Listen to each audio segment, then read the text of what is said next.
3장 추세선에 관한 진실. 주식거래는 낚시와 매우 흡사하다. 차트 패턴이 나타나기를 끈기 있게 기다리다가 드디어 나타나면 희열을 느끼며 쫓아가는 것이다. 운이 좋다면 성공의 달콤함으로 실패의 쓰라림을 극복할 수 있다. 당신은 이 둘을 모두 느끼게 될 테지만 어쨌든 추세선이 도움이 될 것이다.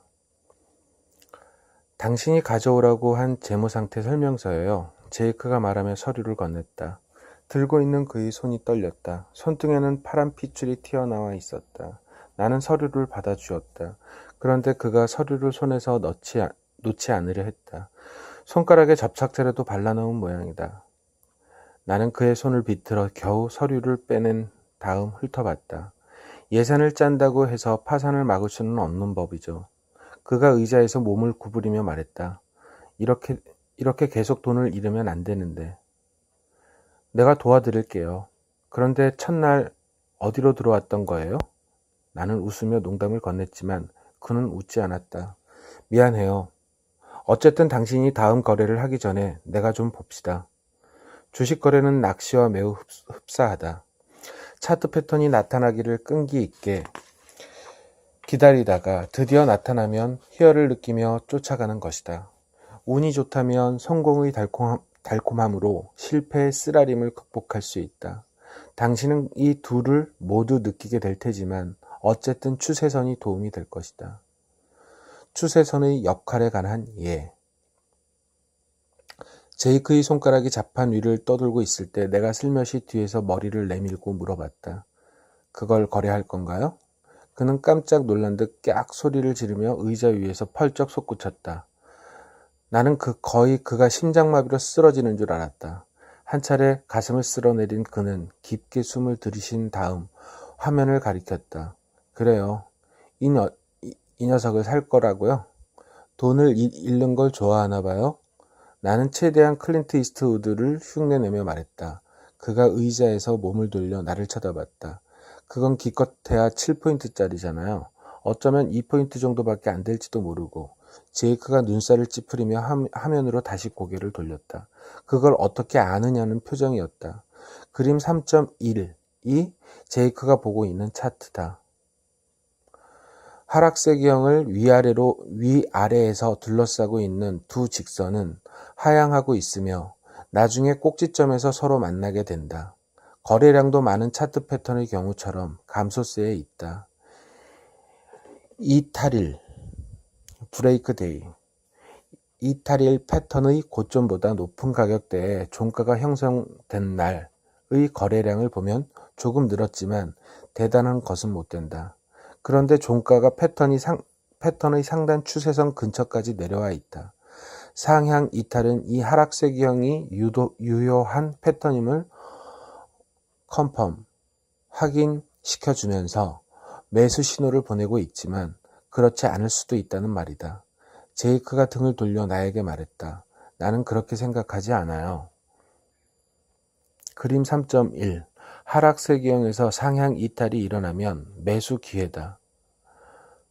주가는 A와 B의 고점을 이어 연장한 추세선에 도달하면 멈출 것이다. 하락세기형에서는 이렇게 이탈이 일어날 때 적어도 70% 정도는 주가 세기형의 최고점에 도달하죠. 상승이 거기서 멈추면 겨우 2포인트 오른 거예요.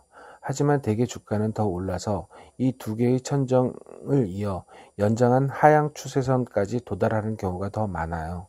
나는 화면상의 A와 B 지점을 가리켰다. 하지만 주가가 추세선과 만난 뒤에는 가스가 다 떨어진 열기구처럼 정신없이 하락할 가능성이 높죠.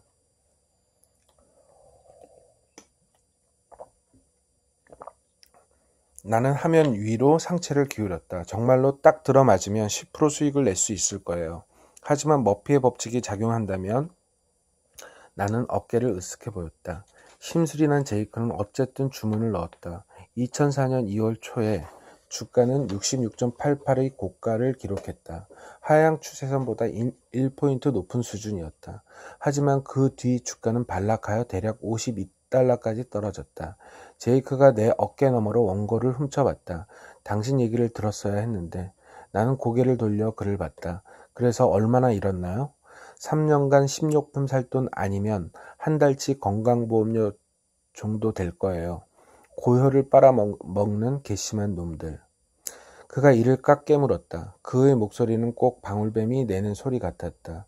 당신이 추세선에 대해 알고 있는 모든 것을 나한테 가르쳐줘요.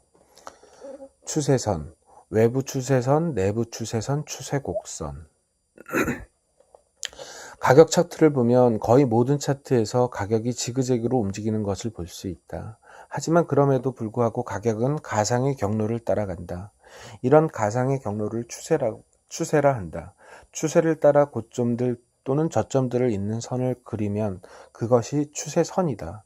추세선은 그림 3-1에서처럼 차트 패턴을 나타내 주거나 가로 열고 하락세기형 가로 닫고 가격 추세 가로 열고 A와 B를 이어 연장한 선 가로 닫고를 보여줄 수 있다.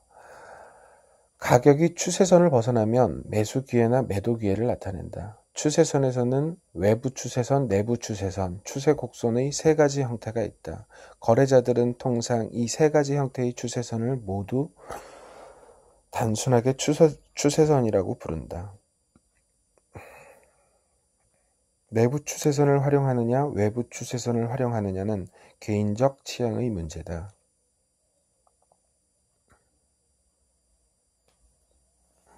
외부 추세선은 여러 개의 고점이나 저점을 이은 직선을 말한다. 그림 3-2에서 외부 추세선을 볼 수 있을 것이다. 상향 추세선은 상승 추세의 주가 움직임에서 저점들을 연결한 직선이다. 이때 가격이 추세선을 침범, 가로 열고 하향 이탈, 가로 닫고 하면 추세가 상승세에서 하락세로 바뀔 수 있다는 신호가 된다. 주식시장에서는 언제 추세가 바뀌는지 알면 큰 돈을 벌 수 있다. 주가는 상승하면서 지그재그 형태를 띠지만 그래도 직선의 추세선을 따르고 있다는 점을 눈여겨보라. 그림 3.2 주간 차트에서 세 가지 형태의 추세선을 볼 수 있다. 외부 추세선, 내부 추세선, 추세곡선이다. 추세곡선은 상승 반전 가리비형 차트 패턴을 보여준다. 2003년 중반에 시작된 외부 추세선은 하향 추세선으로 고점들을 연결하고 있다. 하향 추세선을 그려보면 추세가 언제 하락세에 상승세로 변할지 예측할 수 있다.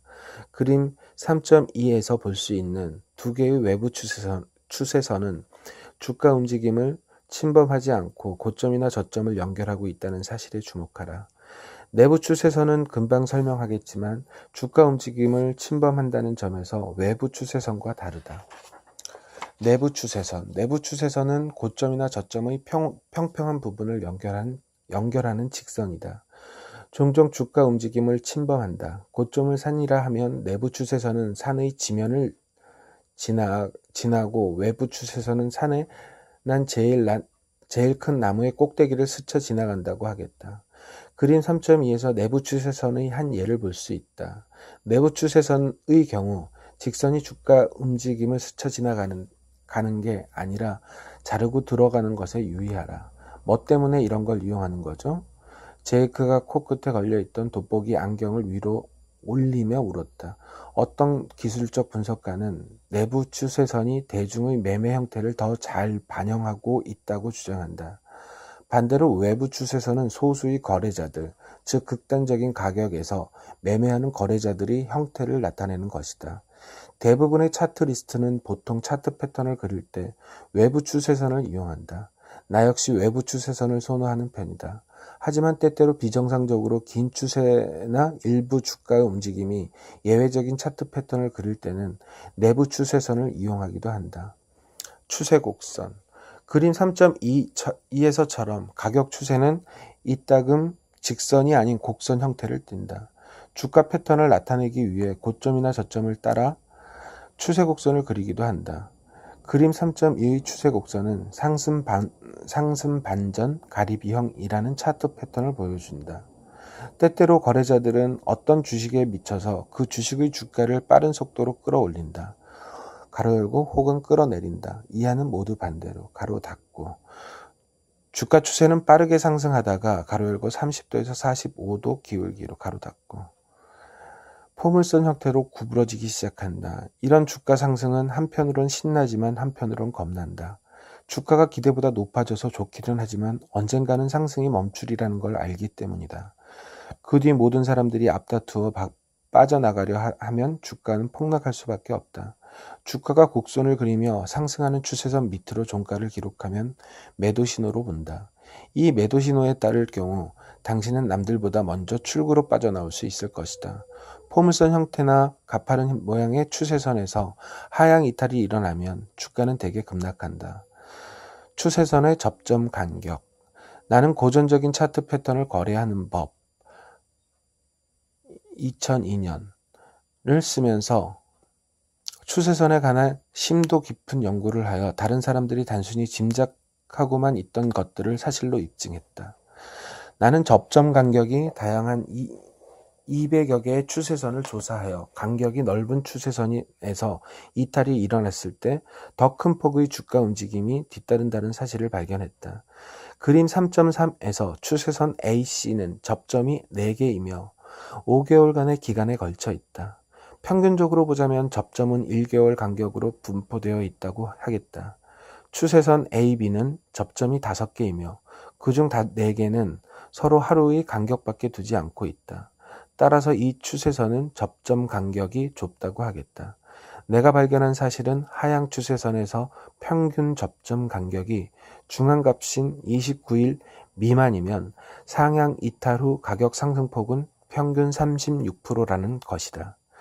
평균 접점 간격이 29일 이상이면 그 값은 평균 41%다.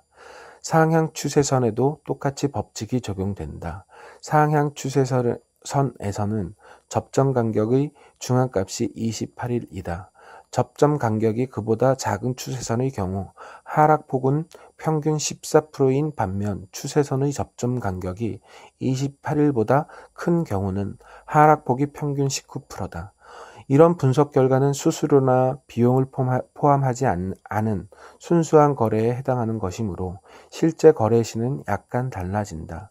한 달에 걸쳐 접점이 4개 있는 추세선과 넉 달의 접점이 4개 있는 추세선이 있다고 하자. 만약 이 둘 중에서 하나를 거래 기준으로 삼아야 한다면 당신은 접점 간격이 넓은 추세선을 골라야 할 것이다.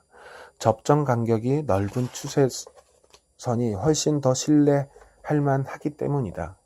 즉, 가격이 추세선을 벗어났다가 되돌아오는 가짜 이탈이 일어날 가능성이 적은 것이다. 내가 잘 이해하고 있는지 좀 봅시다. 제이크가 끼어들었다. 추세선 AB, 그림 3.1은 접점의 간격이 넓으니까 거의 콘크리트 벽처럼 생각해야겠군요. 맞아요. 주가가 거기서 튕겨져 나와 다시 떨어지게 되는 거죠. 그런데 제이크 서두르지 말아요. 아직 배울 건 많아요. 추세선의 접점수. 나는 또한 주가가 추세선과 만나는 횟수를 조사했다. 경험 많은 거래자들은 주가가 추세선과 만나는 횟수가 많을수록 이탈이 더 큰 의미를 갖는다고 말한다. 나는 이 말이 사실임을 실제로 확인했다. 예컨대 접점이 3개인 하향 추세선 85개를 조사한 결과 상향 이탈 뒤에 주가 상승폭은 평균 33%였다. 반면 접점이 5개인 하향 추세선 40개는 평균 57%의 상승폭을 보였다. 이 결과를 체크하기 위해 나는 85개의 추세선을 4개 이하의 5개 이상으로 분류해 조사했다. 그랬더니 4개 이하의 접점을 갖는 추세선은 상향 이탈 후 평균 상승폭이 35%였고 접점이 5개 이상인 추세선은 평균 상승폭이 48%였다. 이는 접점이 많은 하향 추세선일수록 이탈 후 주가 움직임이 더 크다는 사실을 다시 한번 확인해 주는 결과였다. 상향 추세선에 대해서도 똑같은 조사를 벌였는데 비슷한 결과가 나왔다. 단 주가 움직임의 폭은 보다 적었다. 추세선의 길이. 길이는 추세선의 중요한 면 중 하나다. 긴 추세선은 짧은 추세선과 비교하여 이탈 뒤에 더 큰 주가 움직임을 보일까? 물론이다. 위에서 내가 이용한 하향 추세선들은 길이의 중앙값이 139일이었다. 중앙값이 길이보다 짧은 추세선은 이탈 뒤 평균 33%의 가격 상승폭을 보였다. 그보다 긴 추세선의 경우는 평균 43%였다. 추가적인 확인을 위해 또 다른 방법을 이용했다. 길이에 따라 위 추세선을 세 범주, 즉 단기 3개월 내, 중기 3개월에서 6개월, 장기 6개월 이상으로 나눴다. 단기 추세선은 이탈 후 평균 34% 상승했다. 중기와 장기 추세선은 이탈 후 평균 주가 상승폭이 각각 35%와 46%였다. 상향 추세선에 대해서도 비슷한 결과를 발견했다. 추세선은 다이빙 때 같은 것이다. 짧은 다이빙 때보다 긴 다이빙 때에서 더 높이 뛰어오를 수 있는 것이 당연하지 않겠는가? 추세선의 기울기. 추세선에서 고려해야 할 또 다른 중요한 사항은 추세선과 수평이 이루는 각도다. 추세선이 가파르면 이탈 후 주가 움직임이 크지 않다. 추세선 각도를 연구하고 나서 내가 도달한 결론은 그렇다. 나는 수평선과의 각도를 측정한 뒤 이에 따라 추세선을 분류했다. 상향 추세선이나 하향 추세선이나 기울기가 가파를수록 이탈 후 가격이 움직이는 폭은 줄어든다. 가로 열고 예컨대 상향 추세선의 경우 추세선 이탈은 종가가 추세선 아래에서 형성되는 것을 의미한다. 하향 추세선의 경우는 종가가 추세선 위에서 형성되는 것을 말한다. 가로 닫고. 이게 무슨 쓸모가 있단 말이죠? 제이크가 물었다. 경사가 30에서 45도인 추세선을 찾아보세요. 이런 각도의 추세선은 오랫동안 갈 수 있죠. 하지만 추세선 각도가 예를 들어 60도 이상이라면 손실 제한 주문을 바짝 붙이는 게 좋아요. 말하자면 손실 제한 주문을 조정해서 언제나 현재가에 가깝게 두라는 뜻이다. 주가는 계속 치솟을 수 있다. 하지만 추세가 변하면 폭락할지도 모른다. 손실 제한 주문을 가까이 놓아두면 폭락 사태가 오더라도 시장에 내뱉어 내야 할 돈은 제한할 수 있다. 제이크는 깍지를 낀 채 양손의 엄지손가락을 서로 빙빙 돌리며 원을 만들었다. 이제 끝난 거죠? 자동차 경주처럼 흥미진진하지는 않아요. 그는 눈을 반짝이며 뭔가를 얘기하려는 듯 입을 벌렸다. 아니요, 아직 안 끝났어요. 그가 다시 자기 얘기를 꺼내기 전에 내가 말했다. 우리는 추세선에 관해서 아직 반도 배우지 않았어요. 추세선은 정말 중요한 거예요. 제이크, 건강보험료를 지불할 만큼 많은 돈을 벌고 싶지 않아요? 그 말을 듣자 제이크는 모범생이 됐다. 추세선과 이탈 거래량. 거래량이 추세선 이탈 후 주가 움직임에 영향을 미칠까? 물론이다. 우선 추세선의 거래량에 대해 알아보자. 나는 거래량과 추세선을 연구하여 거래량이 증가세에 있던 상향 추세선은 하향 이탈 후 주가 하락폭이 평균 19%임을 알아냈다. 반면 거래량이 감소 추세에 있던 상향 추세선은 하향 이탈 후 주가 하락폭이 평균 14%에 그쳤다. 또 거래량이 증가세에 있던 하향 추세선은 상향 이탈 후 주가 상승폭이 평균 30%를 기록했다. 거래량이 감소세에 있던 하향 추세선은 상향 이탈 후 주가 상승폭이 평균 45%였다. 아래에 내가 발견한 사실을 요약해 봤다. 거래량이 증가하고 있을 때 상향 추세선에서 하향 이탈이 일어날 경우 주가 하락폭이 클 것으로 예상된다. 거래량이 감소하고 있을 때 하향 추세선에서 상향 이탈이 일어날 경우 주가 상승폭이 클 것으로 예상된다.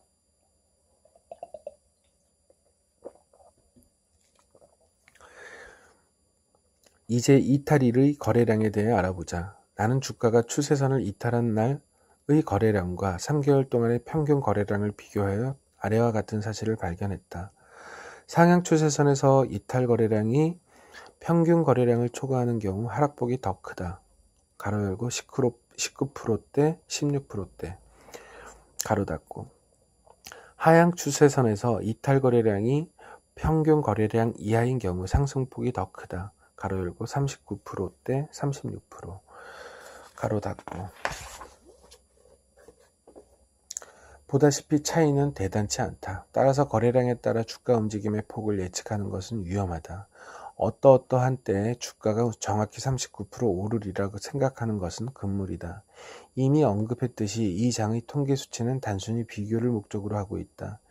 200여 개의 추세선의 결과치이지만 순수한 거래를 가정하고 있기 때문이다. 이들은 저마다 이탈 후 최고점이나 최저점에 도달했을 때의 수치를 나타낸 것이다. 추세선으로 가격 목표점을 계산하는 법. 가격 목표점 계산법. 패턴마다 다르지만 보통 이탈 가격에 패턴의 높이를 더하거나 가로 열고 상향 이탈 시 가로 닫고 이탈 가격에서 패턴의 높이를 뺀다. 가로 열고 하향 이탈 시 가로 닫고. 이것이 통상의 가격 목표점 산출 방식이지만 종종 예상에 못 미친다. 그래서 패턴의 전체 높이 대신 패턴 높이의 반값을 활용하기도 한다. 종가가 상향 추세선 밑에서 형성될 경우 주가는 얼마나 떨어질까? 가격 목표점 계산법으로 이 문제에 답해보자.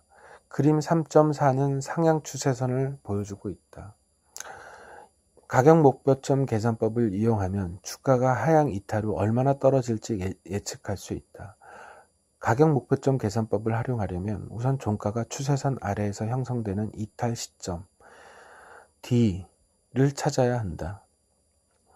그런 다음 추세선이 마지막으로 가격과 접점을 형성한 이후 가격과 추세선의 폭이 가장 큰 곳은 어디인지 찾아라. 추세선과 가격의 마지막 접점은 C다. C와 D 사이에서 가격과 추세선이 가장 큰 차이를 보이는 것은 A다. A에서 수직으로 추세선에 닿게 선을 그어 B라고 하자. 오른쪽 축의 숫자로 A에서 B의 간격을 재면 20.75포인트가 된다. 이 값을 이탈 가격, 가로 열고 가격이 추세선을 뚫고 나가는 지점 D, 33, 가로 닫고 에서 빼면 가격 목표점이 나온다. 이렇게 해서 목표 가격은 12.25포인트를 구할 수 있다. 이 주식은 가로 열고 그림에서 보이지 않지만 가로 닫고 2001년 9월에 목표 가격에 도달했다. 예상 가격이 음수로 나오면 어떡하죠? 제이크가 물었다. 나는 적어도 그가 듣고는 있구나 하는 생각이 들었다. 그럴 때는 회사가 망하거나 아니면 곧 추세가 바뀔 거예요. 후자가 될 가능성이 높죠. 하지만 내 분석에 따르면 이 방법이 들어맞을 확률은 63%밖에 되지 않는다. 이 방법은 똑같이 하향 추세선에서 적용할 수 있다. 이탈 지점을 찾은 다음 그 전에 마지막으로 추세선과 가격이 만난 지점에서 이탈 지점까지 가격과 추세선의 간격이 가장 큰 지점을 찾는다. 그래서 그 길이를 잰 다음 이탈 가격에 더하면 목표 가격이 나온다. 하향 추세선의 경우 이 방법은 80% 정도 들어맞는다. 따라서 목표 가격을 예상할 때는 일단 보수적으로 주가가 목표 가격에 못 미칠 것으로 예상하는 게 좋다. 추세선 그리기. 지금까지 추세선의 특징에 대해 알아봤다. 이제 배울 건 뭐가 남았을까? 바로 추세선을 그리는 방법이다. 어떤 분석가들은 추세선을 그리는 일이 단순히 몇 개의 고점이나 저점을 연결하는 일처럼 간단한 게 아니라고 주장한다. 하지만 추세 변화를 찾고 있는 게 아니라면 추세선을 그리는 일은 별로 어려울 게 없다. 추세 변화에 대해서는 곧 얘기할 것이다. 고점들이 솟아 있는 게 보이면 이들을 연결하는 직선을 그어보라. 저점을 연결하는 직선도 그어보라. 때때로 이 두 개를 함께 그려 추세대를 만들 수도 있다. 추세대는 두 개의 추세선에 의해 형성된 영역으로 주가가 이 안에서 움직이게 된다. 추세대를 가격이 흘러가는 도랑으로 생각해보라. 가격이 추세대의 하단에 닿으면 주식을 사고 추세대의 상단에서 반전의 기미를 보이면 주식을 팔아야 한다. 주가가 추세대의 상하단에 도달하는데 실패하면 약세, 강세의 신호일 수 있다. 따라서 이때는 매도 매수 시기다. 주가가 추세대의 하단 상단에 도달하면 하향 상향 이탈이 일어나 추세선이 뚫릴 가능성이 커진다. 가로 열고 늘 그런 것은 아니지만 가로 닫고. 제이크 지금까지 우리가 뭘 배웠죠? 땅콩 두 개가 길을 가고 있는 걸 배웠죠. 하나가 공격을 당하고 알아듣겠어요? 공작 당했다고 해야 하나? 미안해요. 계속하세요. 1-2-3 추세 변화 확인 기법. 정의상 주가가 상향 추세선 아래에서 형성됐을 때 주가는 더 이상 상승세라 할 수 없다. 하향 추세선의 경우에도 똑같은 얘기를 할 수 있다. 종가가 하향 추세선 위로 형성되면 주가는 더 이상 하락세가 아니라는 뜻이다. 하지만 그렇다고 그것이 추세 변화를 의미하는 것은 아니다.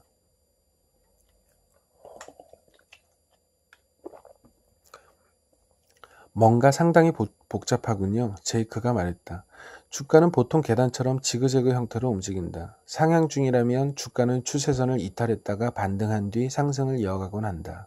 1-2-3 추세 변화 확인 기법은 추세 변화를 추측하는 한 가지 방법이다. 아래는 상향 추세선에서 추세 변화를 확인하는 단계적 방법에 관한 설명이다. 1. 차트를 보면 최고점에서 최저점까지 그 안의 고점들을 이어 선을 긋는다. 하지만 이때 선이 가격 움직임을 침범하지 않도록 해야 한다. 그림 3.5의 예를 보자. 나는 우선 최저점에서 최고점을 연결하는 점선 A, B를 그렸다. 하지만 선이 가격 움직임을 뚫고 지나가고 있다. 그래서 이를 B에서 오른쪽으로 움직여 선이 가격 움직임을 침범하지 않고 저점을 지나도록 했다. 그러면 AC1이라는 선이 만들어진다. 1은 이탈이 발생한 지점이다. 이 예는 정말 추세선에 대해 많은 것을 가르쳐주고 있다고 하겠다. 2. 추세선을 이탈한 뒤 주가는 다시 고점을 시험하려 든다. 즉 주가가 최고점의 가격 수준으로 돌아가기 위해 애쓴다는 것이다. 이에서 이런 상승 시도를 확인할 수 있을 것이다. 하지만 주가는 많이 오르지 못했다. 3. 결국 주가는 1, 가로 열고 이탈 가격, 가로 닫고 1과 2, 가로 열고 고점을 시험할 때의 가격, 가로 닫고 사이에 있는 저점보다 아래에서 종가를 형성하게 됐다. 이 저점에서 수평선을 그어 3이라 표시해 놓았다. 위 세 조건에 모두 해당된다면 추세는 상승세에서 하락세로 바뀐 것이다. 이 1-2-3 추세의 변화 확인 기법은 상향 추세선에서 얼마나 잘 들어맞는가. 나는 주가가 하향 이탈 후 20% 이상 하락하면 이를 추세 변화로 정의한다. 1-2-3 기법을 시험하여 위의 세 가지 조건을 만족시키는 것으로 나타나 67개의 추세선은 하향 이탈 후 주가가 하락폭이 평균 21%였다. 반면 1-2-3 기법에 들어맞지 않는 추세선들은 그 값이 평균 17%였다. 하지만 불행히도 이 67개의 추세선 가운데 43%만이 최소 20%의 하락폭을 정확하게 예측할 수 있었다. 이 기법이 어떻다고 결론을 내리기 전에 표본 규모가 작다는 사실에 유의하기 바란다. 또 내가 EB 기법이라는 분석 과정에서 무시한 매도 신호를 개선하는 방법이 있다는 사실도 알아두기 바랍니다. 가로 열고 EB 기법에 관한 보다 상세한 정보는 빅터 스펜란디오의 월스트리트의 명인들의 거래 방법 1991년을 참고하라. 하향 추세선의 경우도 이 기법을 활용하여 추세 변화를 예측할 수 있다. 다음과 같은 단계를 밟는다. 1. 최고점에서 최저점 쪽으로 고점들을 잇는 하향 추세선을 그리는데 최저점을 지나기 전에는 가격 움직임을 침범해서는 안 된다. 2. 주가는 추세선 이탈 후 저점을 다시 시험해야 한다. 3. 주가는 이탈 지점과 시험 지점 사이에 있는 고점을 넘어서야 한다. 그림 3.5에서 1A가 차트상의 최고점이라고 가정해 보자. 최저점은 D다. 위의 단계 1에 따라 1A에서 최저점으로 하향 추세선을 그린다. 강조하지만 이때 추세선은 최저점 이전에는 가격 움직임과 교차해서는 안 된다. 이렇게 하면 직선 1A, 2A라는 추세선이 만들어진다. 2단계에 따르자면 주가는 저점 회복을 시도해야 한다. 이 A를 보면 주가가 하락하지만 D의 최저점 아래로 내려가지 못한다. 마지막으로 3단계에서는 주가가 이탈 지점, 가로 열고 그림의 3이라는 숫자 바로 아래에서 보듯이 종가가 추세선 위로 형성된 지점, 가로 닫고 지점과 시험 지점, 이 A 사이에 있는 고점보다 높게 상승해야 한다.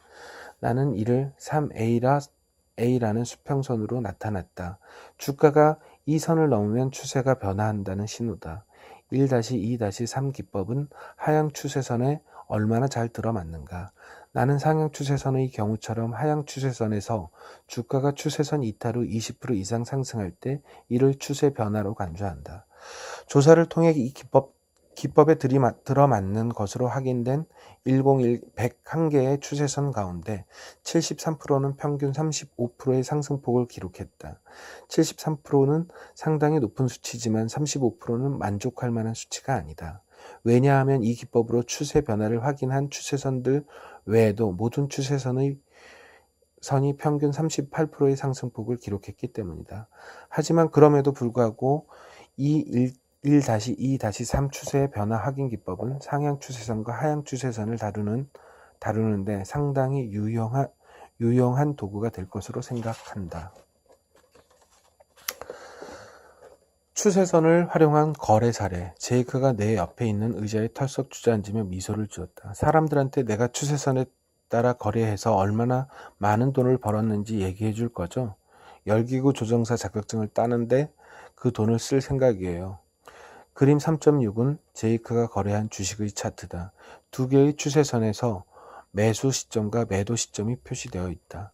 제이크는 주간 로그 차트, 가로열고 가격 단위가 절대 가치에 의해 표시되는 것이 아니라 상대 가치, 즉 로그 값에 의한 비율 변화에 따라 표시되는 차트를 말한다.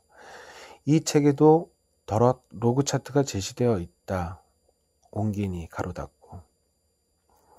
제이크는 주간 로그 차트를 이용하여 상승 확대 세기형에서 상향 이탈이 일어난 다음 주에 주식을 매수했다. 상승 확대 세기형은 두 개의 추세선이 상향하면서 폭이 벌어지는 차트 패턴이다. 그가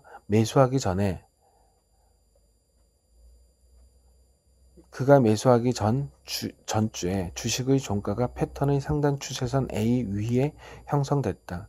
이것은 매수 신호다. 주가는 기울기가 가파른 추세선 B를 따라 7월 말까지 상승했다. 그러고 나서 처음으로 종가가 추세선 아래에서 형성됐다.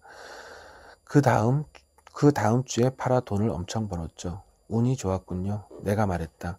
주간 차트에서는 보다 신뢰할 만한 매도 신호를 얻을 수 있다는 것을 알았던 건가요? 주가가 주간 차트에서 하향 이탈하면 계속 떨어질 가능성이 크죠. 알고 있었지요? 제이크가 대답했다. 산술 차트보다 로그 차트에서 추세선 신호를 보다 일찍 포착할 수 있다는 것도 알고 있었던 거예요? 추가적으로 알아둬야 할 유용한 정보. 추세선에 관해 거래하는 데 유용한 몇 가지 흥미로운 사실을 소개한다. 주가와 추세선의 관계에서 주가가 추세선에서 멀어지면 모멘텀은 증가하고 가까워지면 모멘텀은 감소한다. 주가가 추세선을 따라갈 경우 가격 변화율은 일정하다. 추세선은 거울 역할을 한다. 때때로 추세선 한쪽이 돌출하는 것은